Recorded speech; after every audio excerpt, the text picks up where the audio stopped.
18 देख रहे हैं आप और आपके साथ मैं हूं अंशिका पाठक। 5 करोड़ 62 लाख की बैंक डकैती डालने वाली बिहार की शेरघाटी गैंग के 2 बदमाशों को पकड़ने के लिए कैसे पुलिस ने ऑपरेशन चलाया। वो शातिर गिरोह जो डकैती करने में माहिर है। यह गिरोह मोबाइल अपने साथ नहीं रखता। जिस गिरोह के बदमाश को पकड़ने के लिए पुलिस वालों ने अपना गेटअप बदला, आप भी देखिए। रील नहीं, रियल लाइफ में पुलिस का एक्शन, ऑपरेशन पीछा करो पार्ट 2।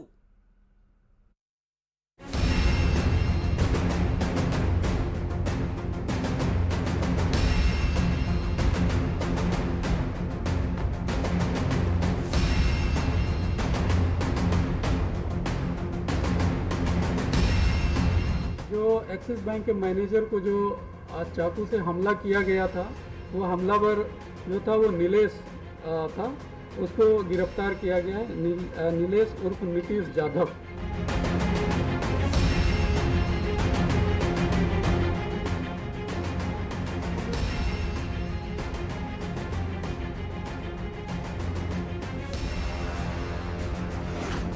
₹5 करोड़ 62 लाख की डकैती।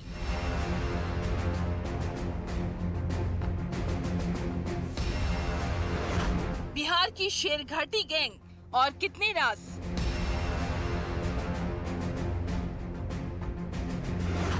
बैंक डकैती में माहिर मास्टरमाइंड। ऐसे खुला बदमाशों का राज। जब पुलिस वालों ने बदला गेटअप। ऑपरेशन पीछा करो पार्ट 2। 19 सितंबर की इस तस्वीर ने रायगढ़ पुलिस की पेशानी पर बल ला दिया था, जब रायगढ़ के ढिमरापुर में हेलमेट पहने, टोपी पहनी ये गैंग रायगढ़ के एक्सिस बैंक में डाका डालती है। बैंक में पिस्टल लिए बदमाश दाखिल हुए थे, चाकू लेकर भी, और बैंक खुलते ही एंट्री की। बैंक मैनेजर पर एक बदमाश ने चाकू से वार किया और 5 करोड़ 62 लाख की डकैती करके फरार हो गए। जिस गिरोह को पकड़ने के लिए 4 राज्यों की पुलिस लगी थी, छत्तीसगढ़ पुलिस ने चारों तरफ नाकेबंदी की थी और फिर बलरामपुर के रामानुजगंज में कार से बदमाश पकड़े गए। जिस कार के साथ ट्रक भी चल रहा था, जिस ट्रक ने उगले नोटों और जेवर से भरे बैग, यकीनन सबसे बड़ी बैंक डकैती और ऑपरेशन पीछा करो आप भूले नहीं होंगे। जिस डकैती में नाम आया बिहार की शेरघाटी गैंग का। जैसा कि विदित है कि 19 सितंबर को सुबह एक्सिस बैंक ढिमरापुर ब्रांच में जो सशस्त्र डकैतों के द्वारा डकैती डाली गई थी, जिसमें त्वरित कार्रवाई करते हुए हमारी टीम के द्वारा उसे घेराबंदी करते हुए बलरामपुर के रामानुजगंज में 5 आरोपियों को पकड़ा गया था और उसमें 100% माल मशरूके को भी बरामद किया गया था। उसमें हथियार भी जब्त किए गए थे। उसी जो आरोपी पकड़े गए थे उनसे पूछताछ के दौरान बाकी जो शेष आरोपी 5 फरार हो गए थे, उनके संदर्भ में जानकारी ली गई। पहले 5 बदमाश पुलिस के हत्थे चढ़े थे, लेकिन अभी भी ऑपरेशन पीछा करो पार्ट 2 जारी था, क्योंकि बिहार की इस शेरघाटी गैंग के 5 और आरोपियों का पकड़ा जाना बाकी था। ये गैंग इतना शातिर है कि ठिकाना तो बदलता है, लेकिन अपने पास मोबाइल नहीं रखता, जिससे इनकी लोकेशन पुलिस वाले ट्रेस ना कर सके। दूसरी बात, गिरोह का मास्टरमाइंड कई बैंक डकैती में शामिल रहा है। अब आप समझ सकते हैं इस गैंग के आरोपियों को पकड़ना पुलिस के लिए कितनी बड़ी चुनौती होगा। अब बात ऑपरेशन पीछा करो पार्ट 2 की, जिसमें पुलिस ने बनाया प्लान ABC, जिसमें बिहार की शेरघाटी गैंग के आरोपी नीलेश को पकड़ने के लिए पुलिस वालों ने गेटअप बदला। एक पुलिस वाला बस कंडक्टर बना। सबसे पहले जो रुकने का उसका ठिकाना था, ये एक बेल पहाड़ में इन लोगों के कुछ रुकने की थी। वहाँ से कुछ लोकल इनपुट्स मिले, फिर आगे जा कर के जमशेदपुर में कुछ इनपुट्स मिले। वहाँ के आधार पे हम लोग बिहार पहुँचे। ये हमारी टीम बिहार पहुँची। बिहार में बाराचट्टी जो गया डिस्ट्रिक्ट में है, वहाँ जाने के बाद एक आरोपी नीलेश को सबसे पहले गिरफ्तार किया गया। एक बड़े नाटकीय रूप से उसको भी गिरफ्तार किया गया। नीलेश वही आरोपी है जिसने बैंक डकैती के वक्त बैंक मैनेजर पर चाकू से हमला किया था। नीलेश के बाद आरोपी पवन कैसे पकड़ा गया, सुनिए जरा। के बाद उन्हीं के निशानदेही पे पवन उर्फ पंकज उसको भी बिहार में ही गिरफ्तार किया गया और बिहार के गया जिले से। आगे इनसे पूछताछ के बाद और जो हमारे अभी भी जो टीम एक वहाँ काम कर रही है और वहाँ के लोकल जो हमारे इनपुट्स हैं, लोकल जो वहाँ के अधिकारियों से मेरा लगातार बातचीत हो रही है, चाहे बिहार के एसटीएफ हो या गया के एसपी हो, छतरा के एसपी हो, उनसे लगातार हम लोग संपर्क में हैं और शीघ्र ही बाकी जो शेष बचे आरोपी हैं उनकी भी गिरफ्तारी की जाएगी। बिहार के गया से दोनों आरोपी गिरफ्तार हुए। अभी भी 3 आरोपियों का पकड़ा जाना बाकी है। पुलिस का दावा है कि वो भी जल्द पकड़े जाएंगे। यानी ऑपरेशन पीछा करो पार्ट 3 जल्द ही होगा। रायपुर में युगल तिवारी के साथ bureau report, news 18 Madhya Pradesh Chhattisgarh. Kailash Vijayvargiya ने कांग्रेस विधायक संजय शुक्ला की सूर्पणखा से तुलना की है।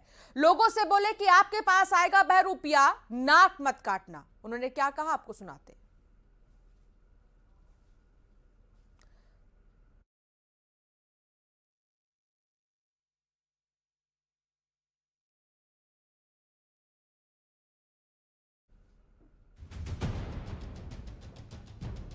मैंने नहीं छेड़ा है, मेरे पास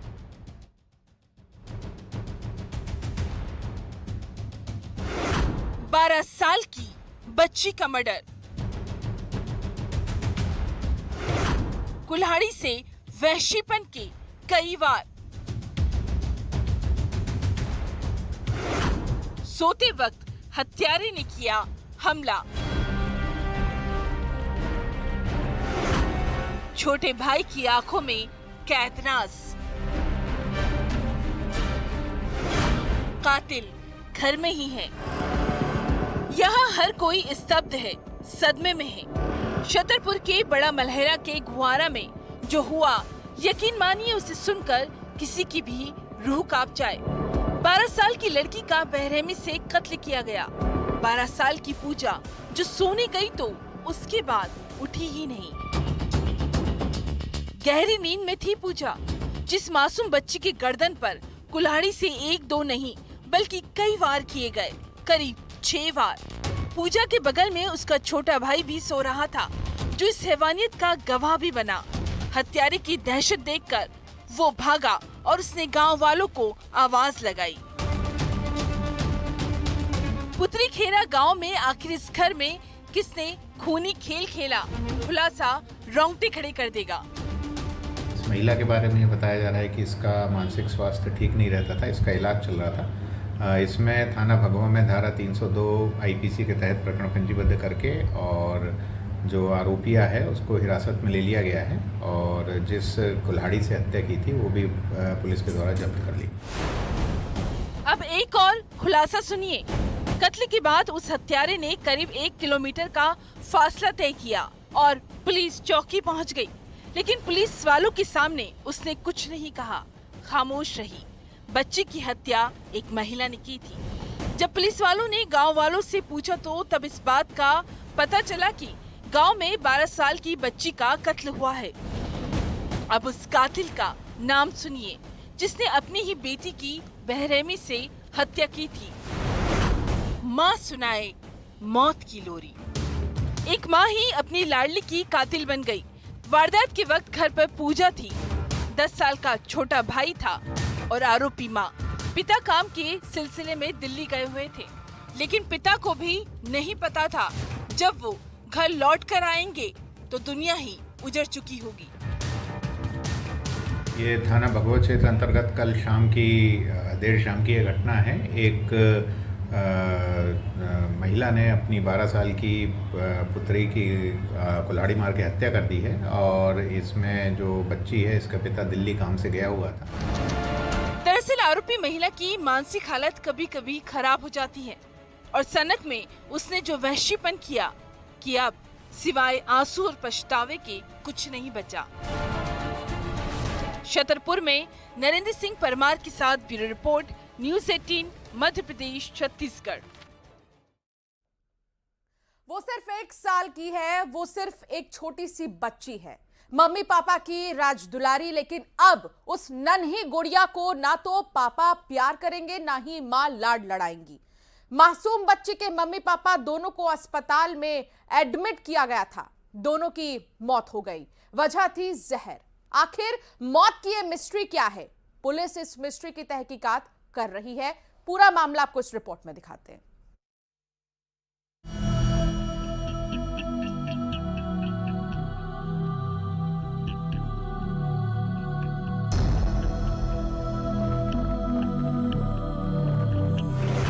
न माँ का आंचल, न पापा का प्यार।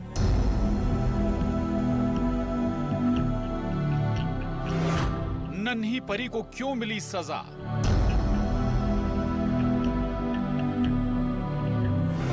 क्यों खामोश हुई 2 जिंदगी?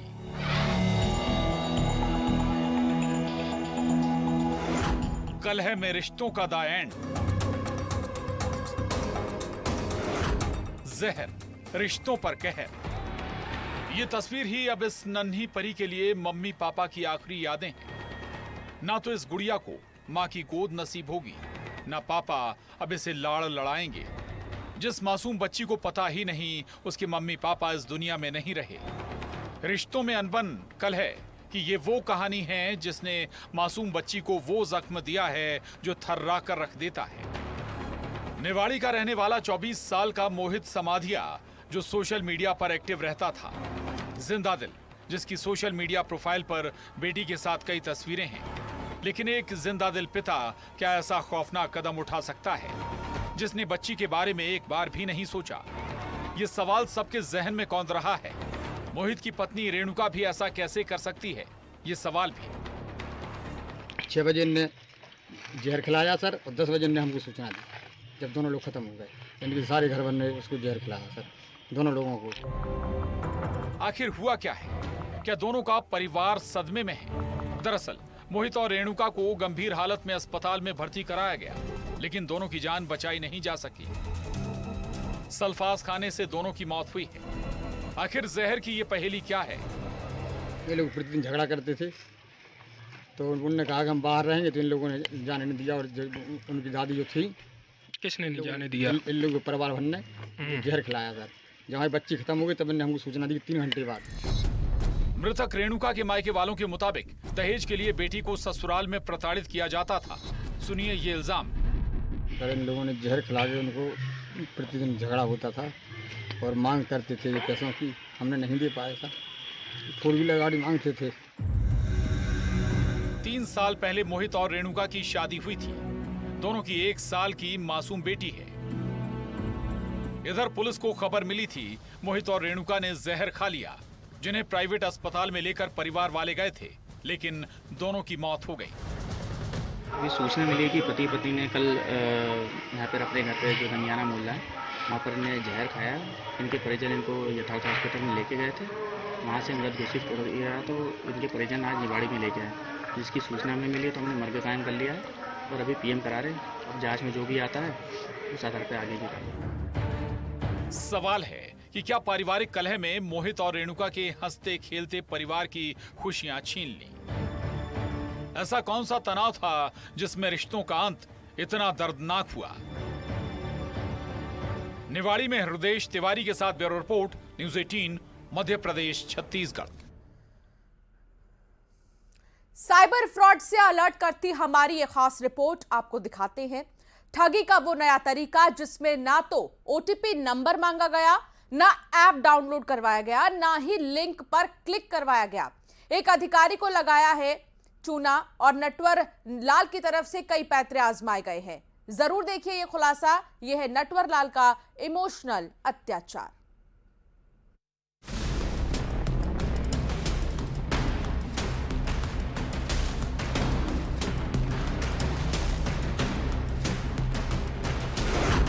ना ओटीपी की दरकार, ना लिंक देकर रुपए उड़ाएंगे।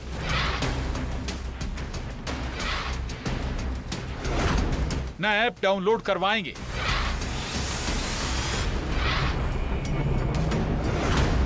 वो मदद मांगकर चूना लगाएंगे,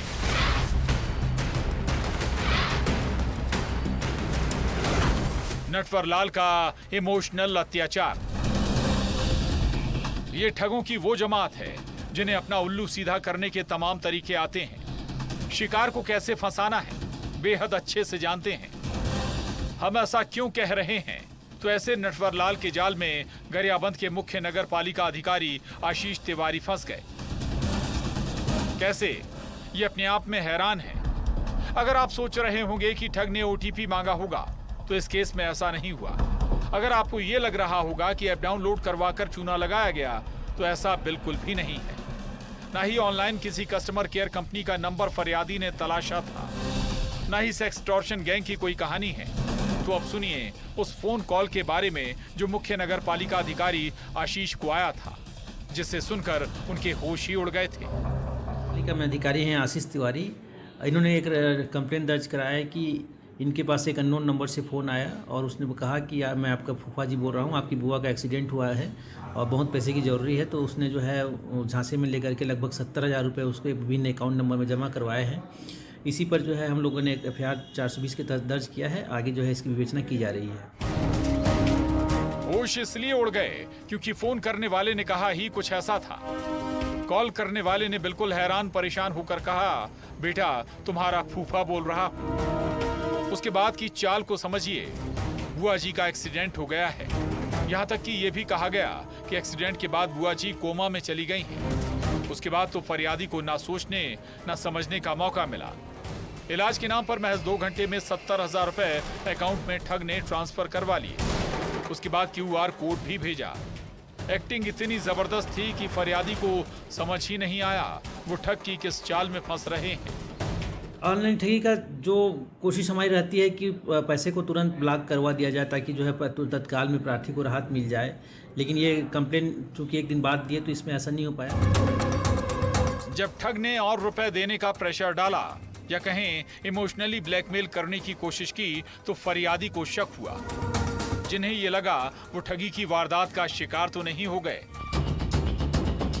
और अब वो काम किया जो उन्हें सबसे पहले करना था। सीधे बुआ के घर कॉल किया।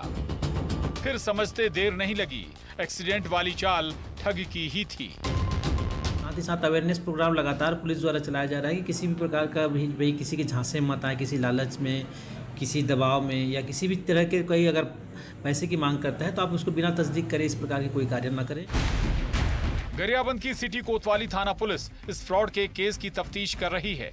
अगर आपको भी इसी तरह से कोई फेक कॉल आए तो पहले अपने उस रिश्तेदार से कॉल पर कंफर्म करें कि वो ठगी है या नहीं, और ऐसा करके ठगों के मंसूबों पर पानी फेर सकते हैं। गरियाबंद से शेख इमरान के साथ bureau report, news 18 Madhya Pradesh Chhattisgarh. और फिलहाल रुकेंगे एक ब्रेक के लिए। खबरों का सिलसिला लगातार जारी रहेगा।